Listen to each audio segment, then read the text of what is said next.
Today, we're going to look at one of my favorite blasters of recent years, the Dart Zone Covert Ops Savage Spin. A lot of people may have just forgotten about this blaster because at first it came across as very gimmicky, not very battle worthy. It was also first released in 2019 as an Adventure Force blaster. Adventure Force is a brand that, despite its co-brand partnerships with big toy companies like Busby Toys, Dart Zone, and X-Shot to name a few, the approach to the brand is generally very toyish, except for the few offerings in the pro line. However, this blaster is a formidable tool, not only in HVZ battles, but in my opinion, this blaster is an all-around perfect primary for any battle scenario. The blaster was re-released in 2022 as a Dart Zone blaster, and the price might vary because of its randomly scarce availability. For some reason, I've seen this blaster anywhere from $35 all the way to $150 online. Amazon is probably your most reliable source to be able to find this blaster, but I digress. This thing is in its own category, and I'm not just talking about its gimmicky cylinder swap, 4-point extendable stock, or its cool ergonomics. You guys are just gonna have to watch the video.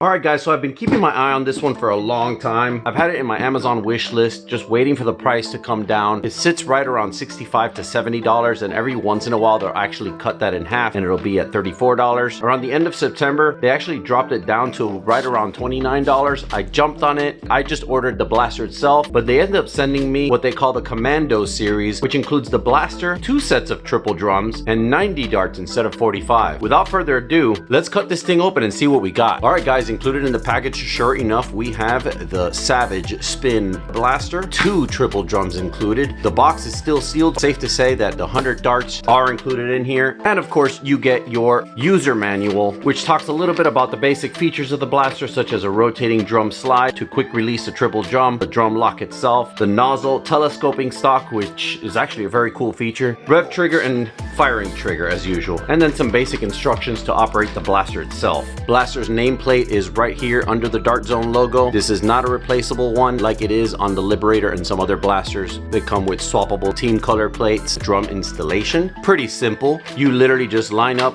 the front and the rear tabs from this drum with the front and rear slots on the blaster itself, and you slide it right in. Just make sure that this switch is in the full aft position. Some of it should spring back and lock from the initial push in of the drum assembly, but if it doesn't, you could just manually push it back. Swapping of the individual drums is quite simple. You use this under pump lever right here to swap to your next drum. Pulling it back will prepare the drum for insertion.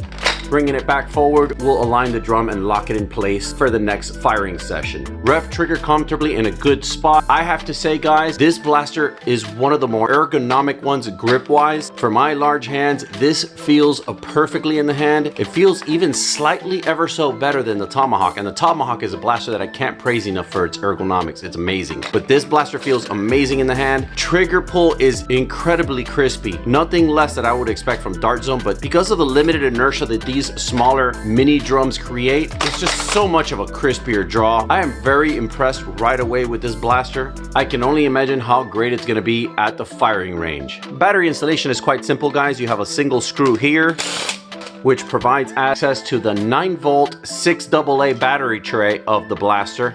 Today's battery of choice is gonna be Rayovac High Energy Alkalines. Good video coming out soon called Best Blast for Your Buck. It's gonna be comparing lots of alkalines together, specifically in blasters, and the kind of FPS that they yield out of blasters in general. Had 6 of these with a full charge laying around, so we're gonna go ahead and use them. Everything's working good. Replacement of the battery tray. You can just go ahead and give it a quick manual spin with the bit. I've recommended don't use the power driver to reinstall the battery tray cover. Just use your hand. Don't want to cross thread these. Without further ado, guys, let's see what this baby could do. Let's get it.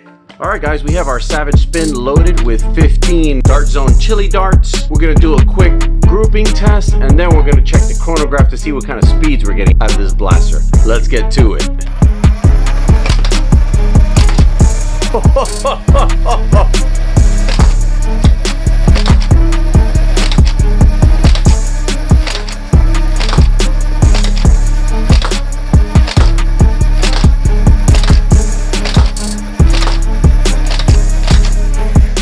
That was a blast. Let's check out the chronograph, guys.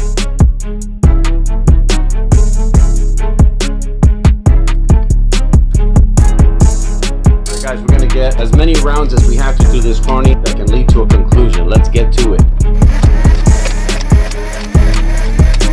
I don't know what kind of mojo they put in this thing, but guys, we have a new contender, and it's not even a popular pro or max model. Let's get to our closing review. Actually, Ms. Not Enough heard all the commotion and she had to come and see for herself. So we got a little bit of a bonus footage. Ms. Not Enough is gonna unleash a whole 15-round cylinder into the target. Let's get it, guys.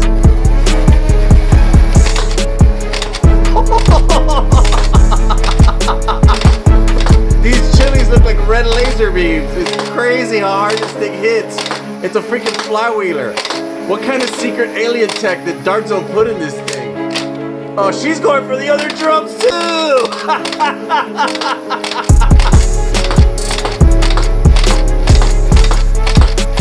What? You're shooting better than me! What the heck is this all about? She's going for the third drum! No way! Alright, what did you think, Ms. Not Enough? She's cracking up. I think she's gonna steal it from me. Yeah, that's coming with me.